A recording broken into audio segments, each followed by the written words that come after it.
প্রিয় মুক্তিকামী ছাত্র জনতা, আমরা দেখতে পাচ্ছি যে আমাদের এই অভ্যুত্থান এবং বিপ্লবের পরেই দেশে অরাজকতা নাশকতা করছে ফ্যাসিস্ট এবং তাদের দোসররা। আমরা দেখতে পাচ্ছি যে বিভিন্ন জায়গায় এখন গোলাগুলি চলছে, মন্দিরে হামলা হচ্ছে এবং নাশকতা ও লুটপাট করছে। আমরা মনে করি আমাদের যে ছাত্র নাগরিকদের অভ্যুত্থান তাকে নস্যাৎ করার জন্যই পরিকল্পিতভাবে এই ধরনের ঘটনা ঘটানো হচ্ছে।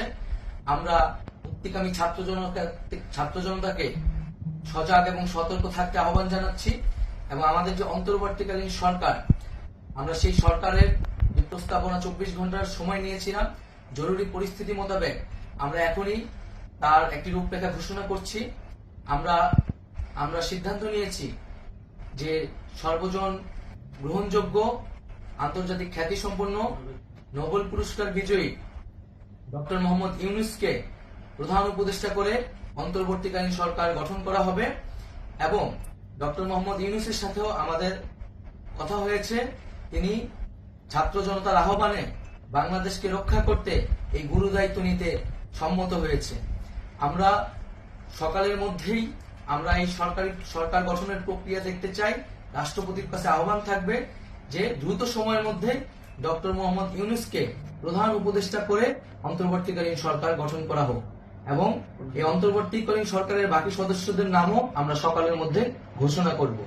প্রিয় বন্ধুগণ, দেশে যে অরাজকতা চলছে, মানুষের জীবনের নিরাপত্তাহীনতা চলছে, সেজন্য আমরা রাষ্ট্রপতির কাছে আহ্বান জানাচ্ছি দেশে আইন শৃঙ্খলা পরিবেশ ফিরিয়ে আনার জন্য দ্রুত সময়ের মধ্যে কার্যকর ব্যবস্থা নিতে হবে এবং আইন শৃঙ্খলা বাহিনীকে সহযোগিতা করার জন্য মুক্তিকামী ছাত্র জনতাও রাজপথে থাকবে এবং অন্তর্বর্তীকালীন সরকার গঠন না হওয়া পর্যন্ত মুক্তিকামী ছাত্র জনতাকে রাজপথে থেকে তাদের যে অভ্যুত্থান, সেই অভ্যুত্থানকে রক্ষা করতে হবে।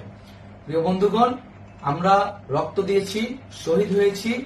আমাদের যে প্রতিশ্রুতি একটি নতুন বাংলাদেশ গঠন করার জন্য, সেটিকে আমাদের অবশ্যই বাস্তবায়ন করতে হবে এবং অবশ্যই ছাত্র জনতার প্রস্তাবিত সরকার বাদে কোন ধরনের সরকার কিন্তু মেনে নেওয়া হবে না।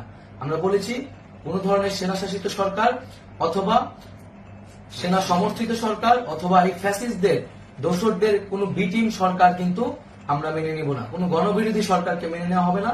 ছাত্র জনতার অভ্যুত্থানকারী যে প্রস্তাবিত সরকার, অন্তর্বর্তীকালীন সরকার, যেটা আমরা সিদ্ধান্ত উপনীত হয়েছি ডক্টর মোহাম্মদ ইউনূসকে প্রধান উপদেষ্টা করে এই সরকার গঠন করা হবে, সেই সরকারকেই বাস্তবায়ন করতে হবে অবিলম্বে।